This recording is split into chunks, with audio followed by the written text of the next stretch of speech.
bienvenue dans l'Écharpe 2026, le podcast qui laisse la parole à celles et ceux qui se lancent dans la bataille des municipales 2026 en pays catalan à l'assaut de nos mairies, alors qu'il s'agisse d'un maire sortant candidat à sa propre réélection ou d'un nouveau candidat décidé à s'engager pour sa commune. L'Écharpe 2026 est une tribune qui leur laisse la parole en toute neutralité. On s'intéresse à l'essentiel ici, le profil, les projets. Et aujourd'hui, nous avons le plaisir de recevoir Laurence de Besoms-Singla. Elle est candidate à Saint-Laurent-de-la-Salanque avec sa liste Vivre Saint-Laurent. Bonjour Laurence. Bonjour Loïc. Pourquoi Saint-Laurent-de-la-Salanque? Qu'est-ce qui vous a amené dans cette ville? Un ancrage d'enfance, une découverte plus récente?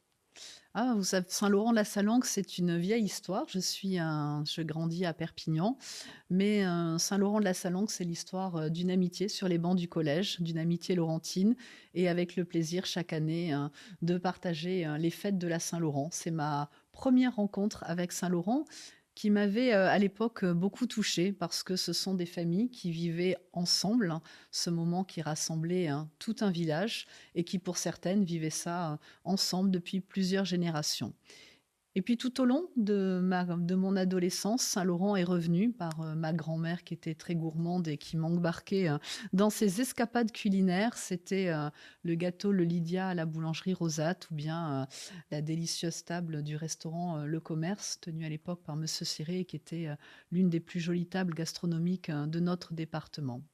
Puis il n'y a pas de hasard dans la vie. J'ai rencontré mon mari, Laurentin, vigneron, profondément attaché à cette terre salancaise. Et depuis, je suis laurentine depuis 25 ans. Et mon plus bel ancrage est assurément mes 6 enfants laurentins. 6 enfants 6 enfants. que vous faites, à qui vous faites visiter, j'imagine, Saint-Laurent-de-la-Salanque. Vous connaissez donc la ville comme votre poche. Et s'il y a un endroit, peut-être l'endroit pour vous qui mérite d'être le plus connu ou celui que vous montreriez en tout premier à des personnes qui arrivent sur Saint-Laurent, ça serait lequel? Alors comme je suis très amoureuse des grands espaces, s'il y a bien un endroit où je conduirais en premier toute personne qui aurait envie de découvrir Saint-Laurent, ce serait le ponton Latécoère. C'est un endroit fantastique où la terre de la Salanque s'arrête, où l'étang et la mer Méditerranée prennent place et où le ciel est là, le tout dans un univers de biodiversité complètement préservé et protégé. C'est une pépite à l'état brut. Et si vous avez un peu d'imagination, vous pouvez encore entendre les ailes des avions de l'aéropostale de Mermoz, le tout avec les voiles des kitesurfers qui claquent au vent, entre tradition et modernité. Madame le maire, maintenant on va enlever l'écharpe. Enlevons l'écharpe. Et nous aimerions savoir qui est Laurence de Besançon-Singla quand elle n'est pas la première idylle de Saint-Laurent-de-la-Salanque. C'est jamais une question facile de parler de soi. Je suis quelqu'un dans la vie qui suis très pragmatique, qui aime écouter. Je viens d'une famille qui est arrivée dans le département dans le contexte compliqué de la guerre d'Algérie, qui arrivée en 62 dans le Roussillon a appris à se reconstruire et à construire. Et j'ai gardé de cet héritage, de cet ADN, une faculté à voir dans toute difficulté une opportunité. Et ça m'a construit véritablement avec du coup le goût du travail bien fait et le fait d'avoir toujours besoin d'aller jusqu'au bout des choses.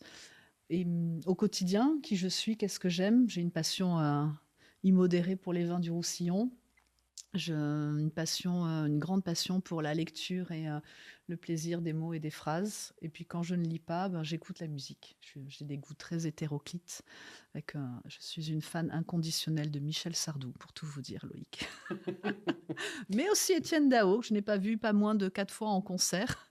Et téléphone jusqu'à les Cure. Et donc, vous voyez, de Michel Sardou au Cure, il y a quand même tout un panel. En effet, vous avez décidé de vous lancer Oui. pour un second mandat. À quel moment vous êtes dit, allez, j'y vais? Ça a été quoi? Est-ce qu'il y a eu un élément déclencheur? Est-ce qu'il y a eu un déclic?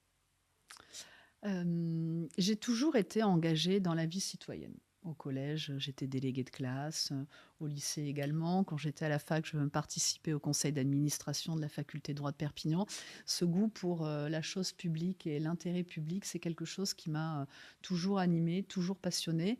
Et quand en 2008, M. Ciré m'a proposé de rejoindre l'équipe municipale, c'est avec grand enthousiasme que je me suis engagée. Et je crois qu'aujourd'hui, c'est de tous ces mandats, de toute cette expérience que j'ai l'envie de continuer à servir Saint-Laurent. Avant de parler de votre projet et de ces Oui. grands axes pour ce futur mandat, quel bilan vous tirez du mandat qui se termine? Le bilan. Alors donc moi je suis mère depuis un an. Je vais vous faire une réponse qui sera effectivement, il pourrait y avoir un bilan avec en vous faisant toute une série d'équipements ou de projets qui ont été conduits. J'aurais envie de vous dire quelque chose d'un petit peu plus, non pas philosophique, mais quand vous inscrivez votre nom en tant que mère à la suite de tous ceux qui vous ont précédé, vous vous rendez compte à quel point déjà c'est un honneur et puis que vous inscrivez dans une lignée. Quand on regarde le territoire de Saint-Laurent, on peut lire finalement la diversité de ces politiques publiques qui se sont déclinées, soit dans les équipements, soit dans la voirie, soit dans l'aménagement urbain, soit dans la manière dont la ville s'est construite. Et je crois que le bilan que j'ai envie de... qui est pour moi marquant, c'est cette notion de ce que tous ces hommes ont en commun, c'est d'avoir le sens du service. Parlons à présent du mandat à venir. Oui. Si vous êtes élu, 15-22 mars prochain, quels seront les grands axes, les projets, les priorités de votre mandat? Je crois qu'il y a différentes priorités qui s'offrent à nous, hein. La première d'entre elles est assurément celle qui préoccupe aujourd'hui les Laurentins, hein, comme beaucoup d'entre nous, c'est l'accès aux soins. Aujourd'hui, beaucoup de gens de Saint-Laurent n'ont pas de médecin. C'est une situation qui est difficile à vivre quand on est maire de la ville. Ne pas pouvoir assurer à ses concitoyens l'accompagnement médical auquel ils aspirent. Donc je crois que le premier défi, effectivement, qui s'annoncera sur ce mandat, c'est assurément de pouvoir offrir à chacun une offre de soins de qualité. Le grand projet qui sera aussi l'enjeu de ce mandat à venir, ce sera la redynamisation de notre cœur de ville, dans la façon de le repenser, de le moderniser, de le rendre plus attractif, que ce soit au niveau du bien vivre, que ce soit au niveau de l'activité économique et que ce soit dans les logements qui sont tout autour. On se projette? On se projette? On se projette un petit peu. Fin de mandat, quel serait, selon vous, le changement le plus visible par les Laurentins, les Laurentines? Ah, moi, le changement auquel j'aspire pour eux, c'est justement cette rue Arago, qu'elle soit le poumon battant de Saint-Laurent, où les Laurentins aient plaisir à se retrouver, hein, toutes générations confondues, hein. Je garde encore ce souvenir des fêtes de la Saint-Laurent, avec des commerces ouverts, des logements habités et une vie, une rue où il fait bon vivre. Le mot de la fin, ça va être les 20 secondes de la fin précisément, Laurence de Besançon-Singla. 20 secondes pour vous adresser face à votre caméra ici, à celles et ceux qui voteront peut-être pour vous. Laurentins, Laurentines, chers amis, j'ai toujours été à vos côtés, dans les moments heureux comme dans les heures plus compliquées. Depuis un an, j'ai l'honneur d'être votre mère, entourée d'élus qui, comme moi, avaient pour seule ambition mettre Saint-Laurent au cœur de leurs priorités. Les échéances politiques qui arrivent, les élections municipales, sont toujours un moment important dans la vie d'une ville. Vous pouvez nous faire confiance pour vous accompagner, vous garantir à toutes et tous cette qualité de vie auquel vous aspirez, bien vieillir, bien grandir et le bien vivre à Saint-Laurent.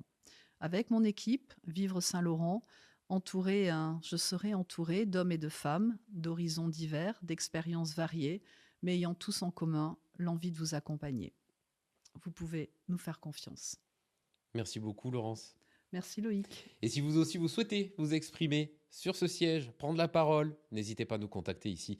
L'accès est libre, gratuit et neutre. N'oubliez pas de vous abonner. Oui, avant de partir, vous abonner à la chaîne. Vous activez la cloche également pour ne manquer aucun futur entretien avec les acteurs des municipales 2026. Merci d'avoir été au rendez-vous. On se retrouve très vite pour un nouvel épisode de l'Écharpe 2026. Salut.